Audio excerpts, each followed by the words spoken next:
यार, इंडिया का education system बहुत बेकार है। ठीक है।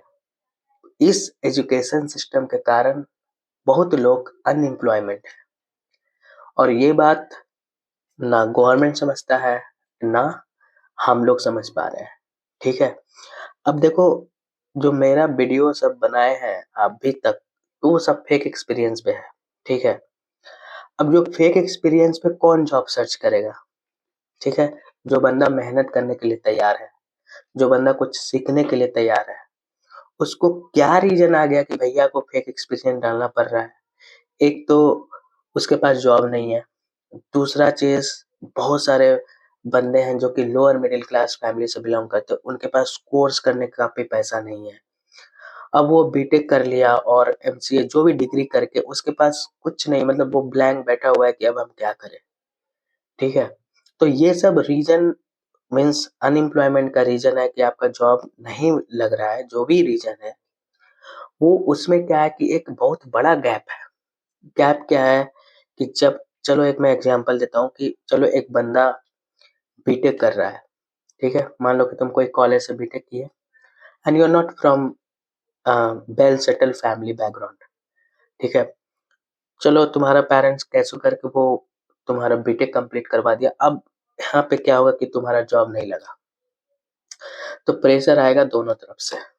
अब इस कंडीशन में क्या होता है कि बहुत सारे लोग को एकदम इमीडिएट जॉब चाहिए।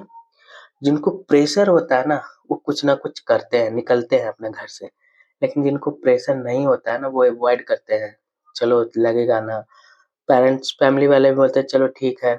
मान लो कि वो कुछ अपना बिज़नेस स्टार्ट कर लिया या उस फील्ड से हट के कुछ कर लिए, चलो ठीक है। लेकिन बाद में फिर बोलते हैं यार अ, यू नो कि यार इस फील्ड में ग्रोथ नहीं हो रहा है। मान लो कि तुम टीचिंग कर रहे हो और तुम्हारा फ्रेंड आईटी में जॉब कर रहा है, उसका सैलरी देख रहे हो, उसका सब कुछ देख रहे हो, तो अगर तुम बोलोगे नहीं यार हमको आईटी में जाना है, तो तुम 2 3 4 साल फिर बर्बाद हो गया। अब देखो, जॉब लगता क्यों नहीं है?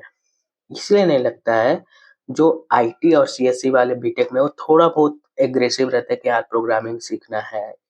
लेकिन जो नॉन सीएस वाले होते हैं, उनको क्या है कि यार कोर सेक्टर में जॉब है नहीं। कोर सेक्टर में बहुत लोग को जॉब पसंद ही नहीं पड़ेगा और कोर सेक्टर में क्या है कि सैलरी बहुत कम है। ठीक है? जो प्राइवेट कंपनी का कोर सेक्टर होता है उसका सैलरी बहुत कम होता है। तो क्या होता है कि लोग करते नहीं हैं। अब कोई चला गया उस सेक्टर में, अब उसका लॉन्ग गैप हो गया, फिर बोलता है हमको आईटी में आना है। अब देखो यहाँ पे तुम्हारा जब गैप हो गया ना, तो इंडिया में ना, अब तुम जानते हो, मान लो कि तुम्हारा एक लॉन्ग गैप है 4 टू 5 ईयर और तुम एक अच्छे से कोर्स कर लिए जावा डेवलपमेंट, पाइथन डेवलपमेंट, जो भी है, और तुम अच्छे से प्रोजेक्ट भी कर रहे हो। कोई भी रिक्वायरमेंट आ रहा है उसको इम्प्लीमेंट कर दे रहे हो। कोई भी इश्यू आ रहा है आप प्रैक्टिस करते समय उसको रिज़ॉल्व कर दे रहे हो, राइट? उस लेवल का है, तुम काम भी कर पाओगे। लेकिन प्रॉब्लम क्या है ना इंडिया में कि भाई तुम्हारा नॉलेज नहीं देखता है, तुम्हारा एजुकेशन देखता है, तुम्हारा गैप देखता है, लो अब तुमको अपॉर्च्युनिटी ही नहीं मिलेगा। क्यों नहीं मिलेगा? क्योंकि ये लोग को भाई गैप हो गया, हम एक्सपीरियंस कैंडिडेट चाहिए। अरे भैया तुम एक असाइनमेंट दो, ठीक है? उस असाइनमेंट को दो, जो असाइनमेंट वो बंदा कर लिया उसको तुम सेलेक्ट कर लो, जो असाइनमेंट तुम बना लो एक्सपीरियंस लेवल का। जो बंदा सेलेक्ट करता है उसको जॉब दे दो।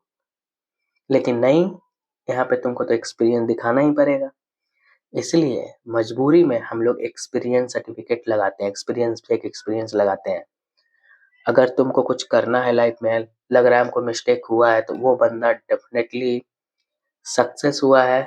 जॉब लगने के बाद बहुत ज़्यादा उसका ग्रोथ हुआ है, क्योंकि वो स्ट्रगल देखा है, वो प्रैक्टिस किया है, डे नाइट बैठ के प्रैक्टिस किया, उसका बेसिक्स स्ट्रॉन्ग है। जब कंपनी में जाता है तो थोड़ा दिन उसको स्ट्रगल करना पड़ता है, बट वो मास्टर बन जाता है। अब देखो अनएम्प्लॉयमेंट क्यों है? तुम कॉलेज में होते हो तो तुमको पता ही नहीं है कि कंपनी को क्या चाहिए। तुम तो सेमेस्टर पढ़ते हो 4 साल 5 साल, राइट? 4 sorry 4 year, right? हम लोग पूरा थ्योरी पढ़ते हैं। अब क्या है भाई, जब कॉलेज से प्लेसमेंट नहीं हुआ, अभी तो मतलब ऑलमोस्ट जो स्टेट लेवल का कॉलेज वहाँ तो प्लेसमेंट होता ही नहीं है भाई। बहुत सारे कॉलेजेस बंद हो गए। मत करो पैसा इतना इन्वेस्ट।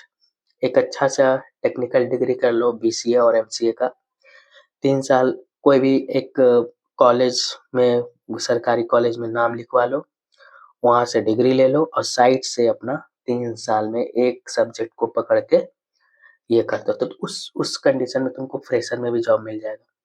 मान लो कि तुम बीटेक भी कर रहे हो, ठीक है, तो सेमेस्टर का पढ़ाई अलग से करो और जॉब का पढ़ाई अलग से करो, कि जब तुम 4 साल का हो जाए तो तुम्हारे पास एक प्रॉपर प्रोफाइल हो कि हम जावा डेवलपर हैं, हमको कोई भी काम दे दो, I am able to do it. लेकिन कंपनी को कुछ और चाहिए और कॉलेज में कुछ और पढ़ा रहा है, तो बहुत लोग इसमें फंस जाते हैं, उनको चीज़ पता नहीं होता है। बहुत लोग को क्या होता है कि अपॉर्चुनिटी ही नहीं मिलता है, 1-1 साल तक, 2-2 साल तक टाइम निकल जाता है। ये सब प्रॉब्लम है। अगर तुम यूएस में जाओगे तो वहाँ पे डिग्री वगैरह का लोचा नहीं है, वहाँ पे नॉलेज पे जॉब मिलता है, वहाँ पे 10th क्लास 12th क्लास का भी बंदा आईटी में काम कर रहा है। तो थोड़ा सा एजुकेशन सिस्टम को चेंज करना चाहिए। आपका क्या सजेशन है और इसको कैसे फ्यूचर में इस एजुकेशन सिस्टम को चेंज कर पाएंगे, और आपको क्या लगता है आप ज़रूर कमेंट करो। अगर आप भी को गैप मिल हो गया है, लॉन्ग टाइम गैप, आप भी को भी लग रहा है कि हम होपलेस हैं, तो आप 1-to-1 सेशन टॉपमेट पे कनेक्ट कर सकते हो। वहाँ पे हम आपको प्रॉपर करियर गाइडेंस देंगे, कौन सा टेक आपको चूज करना है, आपके बैकग्राउंड बैकग्राउंड के अनुसार बताएंगे किसमें कोडिंग ज़्यादा होगा, कौन सा प्रोफाइल में कोडिंग कम है। एक बार आप इंटर कर जाओगे तो आपका ग्रोथ जरूर होगा। तो नेक्स्ट वीडियो में मिलते हैं गाइस, तो चैनल को जरूर सब्सक्राइब करो guys. We are doing lot of hard work, okay. तो आपका भी रिस्पॉन्सिबिलिटी बनता है कि चैनल को सब्सक्राइब करो, share with your friends. In the next video, bye bye.